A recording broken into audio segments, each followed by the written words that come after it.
Alright, good morning. I don't know if it's morning for you. It probably isn't, considering this is getting released at noon. Uh, and yeah, if it's getting released at noon, you're probably not watching it in the morning. It's morning for me, so I'm a little bit quiet. But let's get into it. I apologize for the audio issues in the last video. I'm not really sure what happened. I'm guessing this headset is very old. It might be like 5-ish years old, and so something probably broke. And so I'm gonna try to look into just fixing it in post because I'm not really sure if it's recording right, but we'll find out, won't we? Not too much in terms of news this week. There was the big news, and then outside of that, not really that much. So, first bit, OG Esports leaves the scene entirely. This was about expected. Achilles tweeted out after the season to expect a lot of the tier 1 orgs to leave.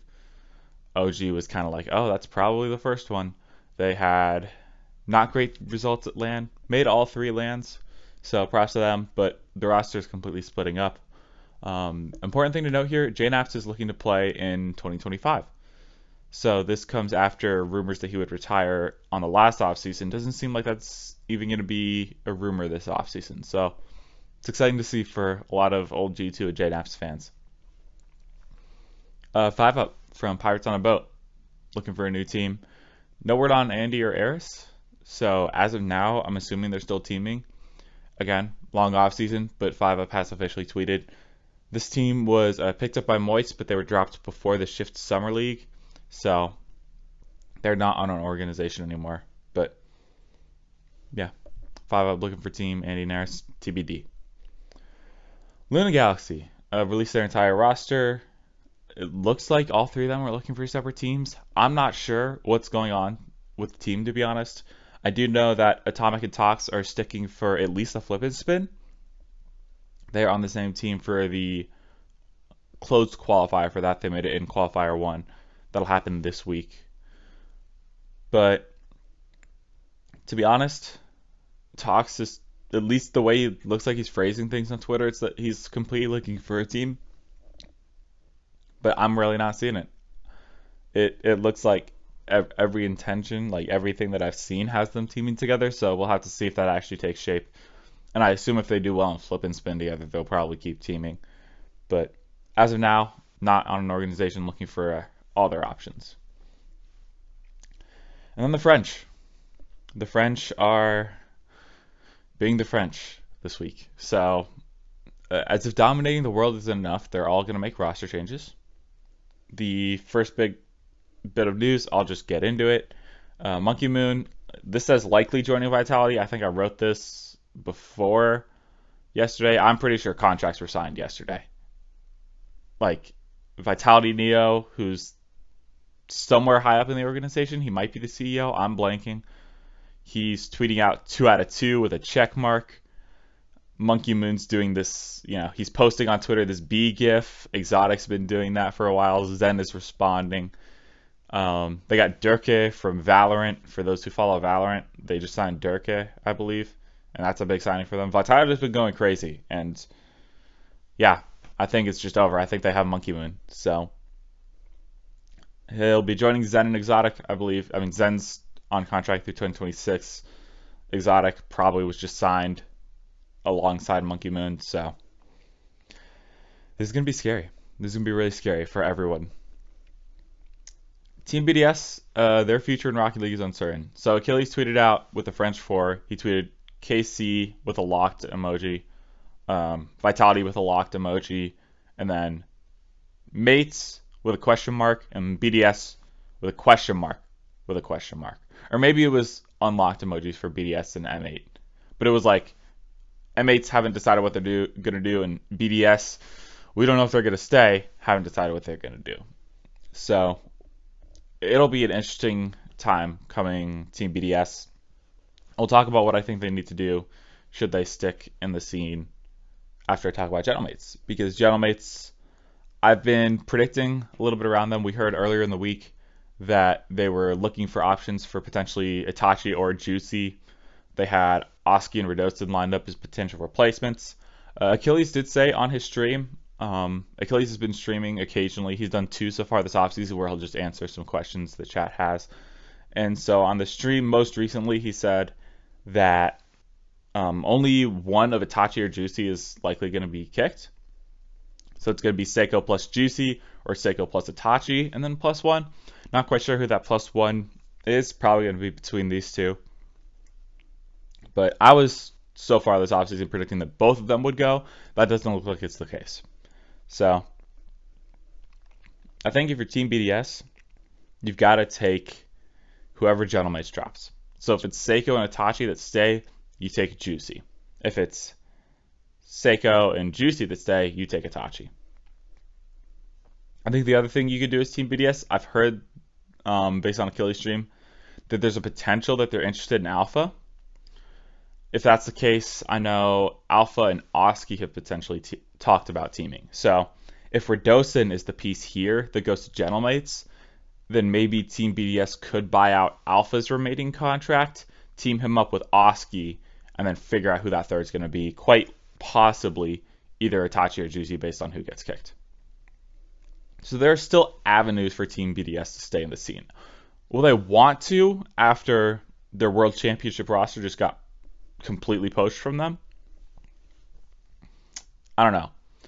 Some of it is, the chaos of Rocket League. This happens, but also some of it is contracts. Apparently, like Monkeymoon's a free agent after this year and just didn't extend. I don't think Drawley was signed past this year. He was the only one that was questionable. Exotiik became a free agent for sure this offseason. It sounds like they may have just let their World Championship roster go for free, which is not great. It's not great. So, and the last thing that I want to mention is that it appears that Rise and Nass are not in the top 4 French picture. So this is something I've been predicting with Rise for a while, where I thought he was not going to be in the French top 4 picture. Nass, I kind of had filling in, potentially teaming with Itachi on Gentlemates. That's appears like it's not going to happen. I think Gentlemates is pretty well figured out, depending on who they kick, who they pick up.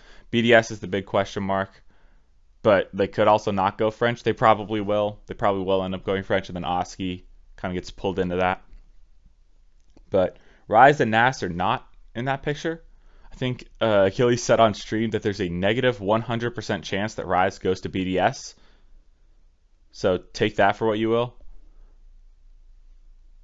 Rise and Archie and a little bit of Joyo have been baiting on Twitter constantly about how they're teaming together next year. Do I trust it?